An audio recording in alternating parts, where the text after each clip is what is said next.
Salam pemirsa, situasi di Suriah mengalami perubahan drastis setelah pasukan pemberontak berhasil menguasai ibu kota Damaskus. Penguasaan ini membawa serangkaian peristiwa penting yang mempengaruhi dinamika politik, sosial, dan internasional negara tersebut. Pembebasan tahanan di penjara Damaskus. Setelah pengambil alihan Damaskus oleh pasukan pemberontak, terjadi pembebasan tahanan di beberapa penjara di kota tersebut sebanyak 2 kali berturut-turut. Pembebasan pertama terjadi di Damaskus Tengah, di mana setelah 2 hari penguasaan, ribuan warga datang mencari keluarga mereka yang hilang. Sejak demonstrasi anti pemerintah besar-besaran pada Januari 2011, sekitar 150.000 orang telah ditahan atau dilaporkan hilang tanpa alasan yang jelas. Salah satu penjara paling mengerikan yang terungkap adalah penjara Sednaya di pinggiran Damaskus yang dikenal sebagai tempat penyembelihan manusia oleh warga Suriah. Di penjara ini ditemukan jenazah yang dilarutkan dengan asam sulfat, serta ruangan yang dipenuhi pakaian dan sepatu korban eksekusi. Kondisi tubuh korban sangat buruk, sehingga penentuan tanggal kematian masih memerlukan investigasi lebih lanjut. Beberapa korban bahkan ditemukan dengan peluru di tubuh mereka, menandakan eksekusi di tempat. Keterlibatan rezim Assad dan jaringan narkoba.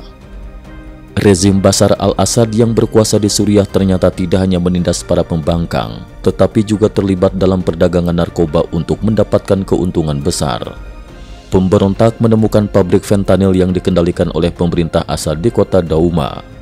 Pembuatan fentanyl di Suriah mirip dengan di Asia Tenggara dan Amerika Selatan, menggunakan bahan baku dari China dan diproses serta dikemas secara sederhana untuk dijual. Pemulihan sosial dan ekonomi di Suriah. Pada tahun 2021, PDB per kapita Suriah hanya mencapai $421, lebih rendah daripada Afghanistan di kawasan Timur Tengah. Namun setelah penggulingan Assad, beberapa tanda pemulihan sosial mulai muncul. Pasar di jalan-jalan Damaskus dibuka kembali dan warga melaporkan kebahagiaan yang signifikan. Kami sedang dalam tahap transisi dan berharap bisa melewatinya dengan lancar, ujar salah satu warga Damaskus. Para pemimpin pusat juga berupaya membangun kembali infrastruktur dengan mendorong orang-orang kembali bekerja.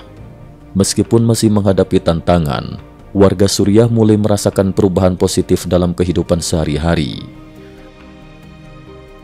Dinamikasi militer internasional di Suriah. Selain perubahan internal, Suriah juga menjadi medan pertempuran bagi kekuatan internasional. Selain serangan angkatan udara Israel terhadap pangkalan militer Rusia, Ukraina juga mengirim sekitar 20 operator drone dan 150 drone serang 4 minggu sebelum pemberontak melancarkan serangan besar. Kerjasama ini berhasil mengusir sepenuhnya kekuatan Rusia dari Suriah. Kemajuan militer Ukraina dan dukungan Amerika Serikat. Ukraina terus mengembangkan teknologi militernya, termasuk peluncuran drone misil baru bernama Hel dengan kecepatan 700 km per jam dan jangkauan lebih dari 700 km. Presiden Zelensky secara aktif menginspeksi batch pertama drone ini yang telah resmi digunakan oleh militer Ukraina. Selain itu, Ukraina juga mengembangkan misil jelajah ruta dengan bantuan perusahaan kedirgantaraan Eropa yang dikenal sebagai Smell Tomahawk karena struktur sederhana dan presisi tinggi. Di sisi lain, Amerika Serikat mengumumkan pemberian pinjaman sebesar $20 miliar kepada Ukraina yang akan dibayar menggunakan hasil dari aset tetap Rusia yang dibekukan. Langkah ini menuai kemarahan dari Rusia yang menyebutnya sebagai tindakan pencurian dan mengancam akan membalasnya. Tindakan rezim Rusia di dalam negeri. Dalam upaya memperkuat pasukan, Presiden Vladimir Putin mengambil tindakan pembersihan dengan merekrut secara besar-besaran di Moskow. Polisi Rusia baru-baru ini menyerbu 3 klub malam terbesar di kota tersebut, menangkap pria dan membawa mereka ke kantor perekrutan, sementara wanita dibebaskan. Metode ini menunjukkan pendekatan keras Rusia dalam mengatasi kekurangan pasukan. Penolakan Ukraina terhadap rekrutan usia muda. Pemerintahan Biden mendesak Ukraina untuk menurunkan usia perekrutan dari 25 menjadi 18 tahun untuk menambah pasukan melawan Rusia. Namun, Presiden Zelensky menolak keras usulan ini, menyatakan bahwa prioritas utama adalah memberikan misil dan menerapkan sanksi ekonomi untuk mengurangi potensi militer Rusia, bukan mengorbankan nyawa muda Ukraina.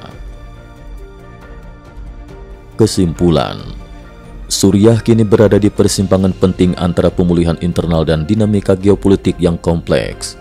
Pembebasan tahanan, penindasan rezim, dukungan internasional dan konflik militer menjadikan situasi di Damaskus dan sekitarnya sangat dinamis. Masa depan Suriah masih penuh ketidakpastian, namun tanda-tanda pemulihan sosial memberikan harapan bagi warga negara tersebut. Cukup sekian dulu, terima kasih atas perhatiannya. IT News juga memiliki channel di platform kancing.com. Mohon kunjungan dan bantu subscribe agar bisa mengikuti perkembangan dunia tanpa batas. Terima kasih. Link kancing ada di dalam description.